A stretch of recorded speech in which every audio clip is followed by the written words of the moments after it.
Sáry roztrhaných papírů, než vyšel tenhle text, ani jsem nepochopil, nepobral. Proč tenhle trest, proč to vlastně píšu, proč radši nejsme spolu, až to vše skončilo a já můžu začít znovu s kamennou tváří. Jsem hledal cestu ven, potřeboval ventilaci, přemýšlel, jestli to není zlej sen.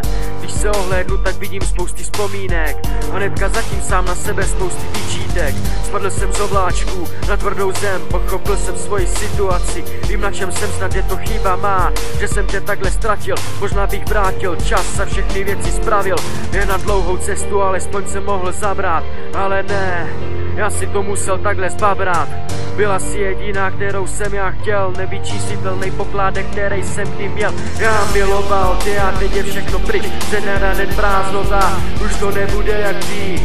Vidím se někde v dáli pryč na startu, když jsem to všechno zboral a za trest dostal špatnou kartu. Já miloval tě a teď je všechno pryč, ze dne na den prázdnota, už to nebude jak dřív. Vidím se někde v dáli pryč na startu, když jsem to všechno zboral a za trest dostal špatnou kartu. Všechen ten čas, hodiny a dny, první lístek smutku ze stromů už je na zemi.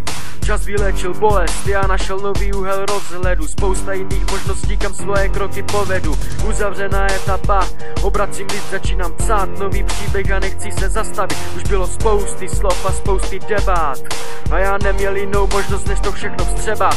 Každopádně mám tě rád pořád stejně, i když to tak nevypadá a vůbec se nevídáme. Vždycky budeš pro mě človíček jedinečnej a za všechno, co jsme prožili, jsem ti vděčnej. Třeba nastane zas den, kdy vykročíme spolu, bok po boku, na tyhle časy nezapomenu. Je to jak kostka, nikdy nevíš, co ti padne, jistý jen to, že aspoň jsou nějaký šance. Já miloval tě a teď je všechno pryč, ze dne na den prázdnota, už to nebude jak dřív.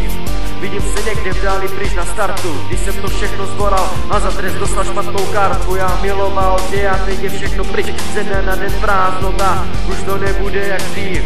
Vidím se někde v dáli pryč na startu, když jsem to všechno zboral a za trest dostal špatnou kartu.